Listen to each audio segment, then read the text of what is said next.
أهلا وسهلا. تقبل الله. تقبل.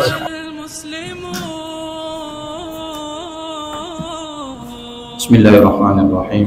الحمد لله رب العالمين، والصلاة والسلام على أشرف الأنبياء والمرسلين وعلى آله وصحبه أجمعين. أما بعد،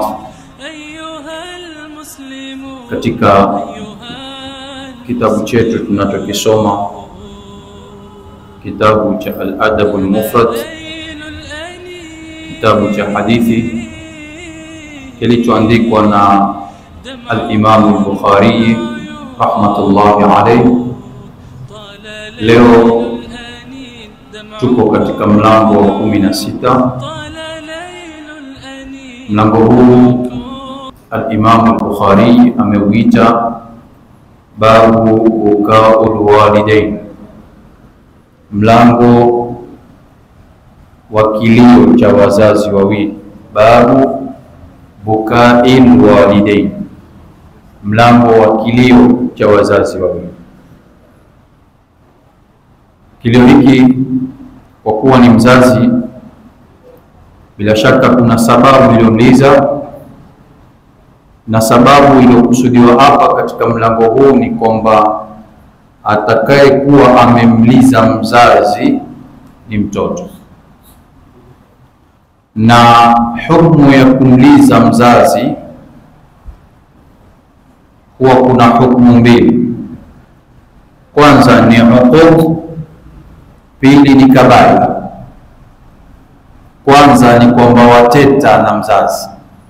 Wakati mzazi akiwaiwalia, bila shaka ni machungu na mashingo yale uliosababishia wewe mtoto mzazi aliye. Kwa hivyo ile inaingia moja kwa moja katika uquq, uteta na mzazi.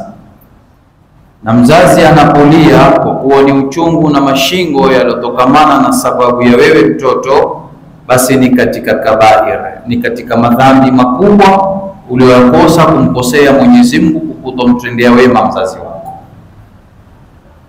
Popote mtu anapolia, mara nyingi huwa ni kukosa otherwise, kwa huzuni zilizomjaa. Manake kilio ni pumzi, kupunguza ule mshipa uliofura wa huzuni, kupunguza ule mshipa uliofura wa majonzi, kupunguza ule mshipa uliofura wa mashingo ambao umekuwa nao ndani ya moyo. Sasa pale unapolia inakuwa ni kutoa pumzi yale mashingo ya ukatoa mpaka sauti. Kuna ukalia kwa kutokwa na matozi, na kuna ukalia mpaka kwa kutoa na sauti. Sasa mtoto atakayemfikisha mzazi wake stage ya kulia, basi tusikie mafunzo ya Bwana Mtume Muhammad sallallahu alaihi wasallam anatuambia nini. Hadithi ya Taisala annahu sami'a ibn Umar, alimsikiza Ibn Umar radiyallahu anhu yaqul, akisema bukaul walidaini, kilio kinacholiliwa na wazazi wawili kwa sababu ya mtoto wao, basi minal uquq, ni kutokamana na kuteta na wazazi. Ukiona mzazi wako amelia kwa sababu ya wewe uliomkosea mtoto, basi ujue umeingia katika mlango wa uquq, wa kuteta na mzazi. Aendelea Ibn Umar asema wal kabairi, na ni katika madhambi makubwa. Jichunge sana usimfikishe mahali au hali mzazi wako akawa ni mwenye kulia kwa sababu ya vitendo vyako. Hadithi hii inaambatana na hadithi inayofuata ya mlango wa 17, hadithi ya Abi Ja'far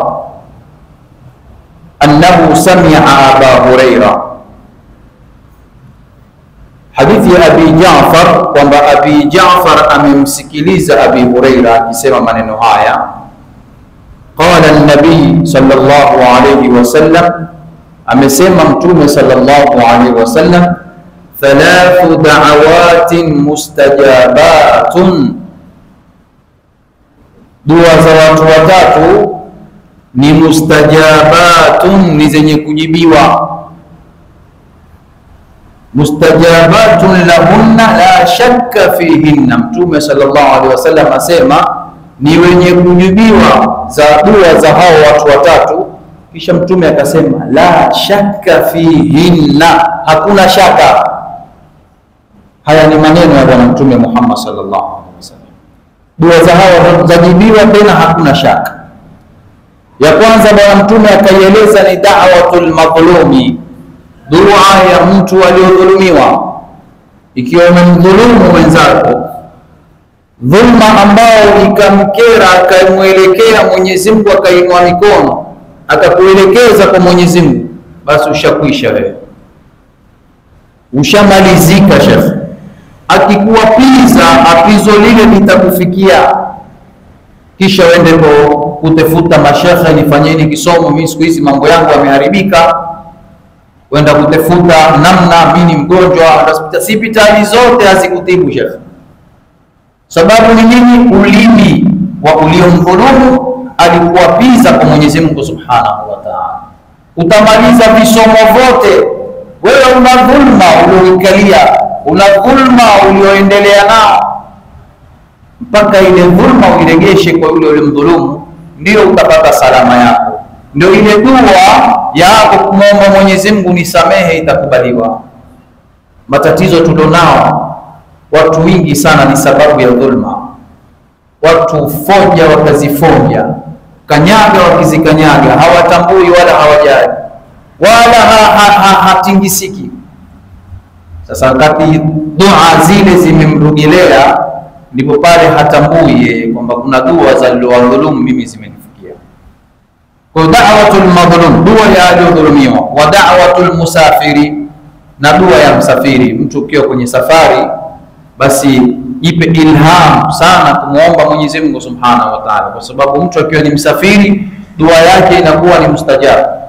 Mfano, umemwona mtu msafiri amepita, bana mimi ni msafiri, natoka hapa nenda wapi, basi mkalisha chini, mwambie niombe na dua, kwa sababu dua ya msafiri ni dua yenye kufanyaje? Kukubaliwa. Da'watul musafir, dua ya msafiri.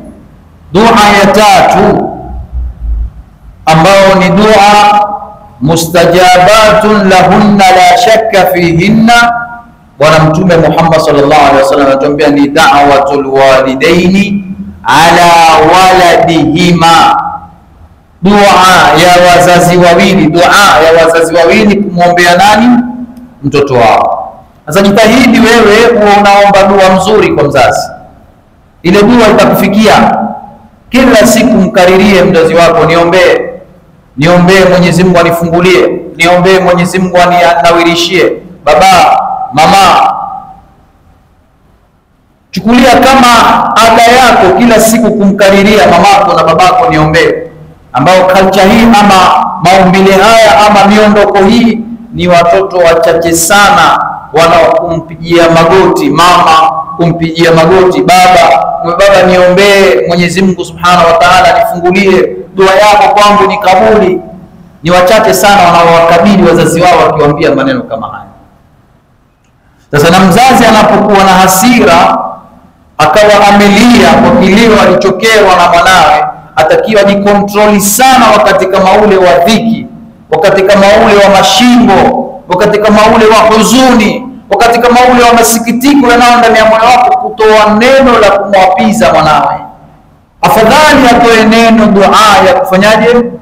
Ya kumwombea, kwa sababu dua ya mzazi kwa mtoto ni mustajaba, dua ile hujibiwa. Kwa hivyo utakapokuwa wewe umeudhika, umepata mashingo juu ya mtoto, basi muombe Mwenyezi Mungu, Allahumma yahdihi, Mola mfanyeje? Muongoze, kuliko kumwapiza, kwa sababu dua kama ile itamfika, na itakapomfika mtoto dua kama ile, Mwenyezi Mungu akujalia na wewe uko hai, wayaona yale maapizo uliyomwapiza yamemshukia mtoto wako, pia wewe utakuwa hauna nini? Lakini aliyomwapiza nani? Ni wewe mwenyewe mzazi. Kwa hivyo ni bora wazazi tuwe na tarbia njema ya kila wakati mtoto anapokuwa ameteleza au kijana anapokuwa ameteleza, basi wewe unamwombea Mwenyezi Mungu Subhanahu wa Ta'ala. Na hii inaanza kuanzia watoto wako wakiwa ni wadogo. Watoto wakiwa ni wadogo, pale ndio ujifunze namna ya kuambia maneno mazuri watoto wako, kwa sababu pale wanazozana, wanavutana, wanatukanana, unawaambia neno, ni watoto wa miaka 5, 6, 7, 8, hawa bado hawanafahamu. Sasa wakati ule uanze kujifunza namna gani wewe utachukua malezi ya kuombea Mungu watoto wako. Mtoto amekuwa amefanya mambo ambayo ni ya kitoto, wakati ule usiwe na ukali, hasira za kumwambia maneno ya ukali na kumrukia na maneno ya kutokuwa na hikma na busara, bali badilisha maneno yale kumwombea dua kuanzia wakati ule.